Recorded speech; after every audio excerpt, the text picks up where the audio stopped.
অন্ধকারের যাত্রী। নিশুত রাত। গ্রামের মেঠো পথ দিয়ে একা সাইকেল চালিয়ে ফিরছিল সুমিত। গন্তব্য পাশের গ্রামের নিজের বাড়ি। দুপাশে ঘন জঙ্গল আর মাঝে সরু মাটির রাস্তা। ঝিঁঝি পোকার ডাক আর সাইকেলের চেইনের ক্যাঁচক্যাঁচ শব্দ ছাড়া আর কোনো শব্দ নেই। হঠাৎ সুমিতের মনে হল রাস্তার ঠিক মাঝখানে কেউ একজন দাঁড়িয়ে আছে। টর্চের ম্লান আলোয় দেখল সাদা শাড়ি পরা এক মহিলা পেছন ফিরে দাঁড়িয়ে।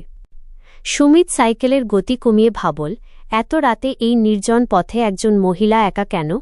সে কাছে গিয়ে ডাক দিল, মাসিমা, কিছু হয়েছে? কোথাও যাবেন? মহিলাটি কোনো কথা বলল না, শুধু ধীরে ধীরে তার ডান হাতটা তুলে সামনের দিকে ইশারা করল। সুমিত দেখল সামনের রাস্তাটা কুয়াশায় ঢাকা, কিন্তু অদ্ভুত ব্যাপার হল কুয়াশার ভেতর থেকে পচা মাংসের একটা উৎকট গন্ধ ভেসে আসছে। সুমিত ভয় পেয়ে পাশ কাটিয়ে চলে যেতে চাইল, কিন্তু ঠিক যখন সে মহিলার পাশ দিয়ে যাচ্ছিল তার নজর পড়ল মহিলার পায়ের দিকে। দেখল মহিলাটির পা দুটো সম্পূর্ণ উল্টো দিকে ঘোরানো। সুমিতের বুকের ভেতরটা ধক করে উঠল। সে প্রাণপণে প্যাডেল মেরে সামনের দিকে ছুটল, কিন্তু আশ্চর্যের বিষয়, সে যত জোরেই সাইকেল চালাচ্ছে রাস্তা যেন আর ফুরোচ্ছে না। বারবার মনে হচ্ছে সে একই বটগাছের তলা দিয়ে বারবার যাচ্ছে।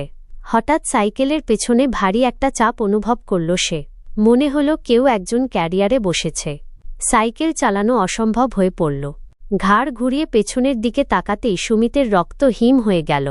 দেখল সেই সাদা শাড়ি পরা মহিলাটি তার ক্যারিয়ারে বসে আছে, আর তার মুখটা এখন সুমিতের একদম কাছে। মহিলার কোনো নাক নেই, চোখের জায়গায় শুধু দুটো অন্ধকার গর্ত, সেখান থেকে কালো তরল গড়িয়ে পড়ছে। মহিলাটি খিলখিল করে হেসে উঠল। সে হাসি যেন মানুষের নয়, কোনো পশুর গোঙানি।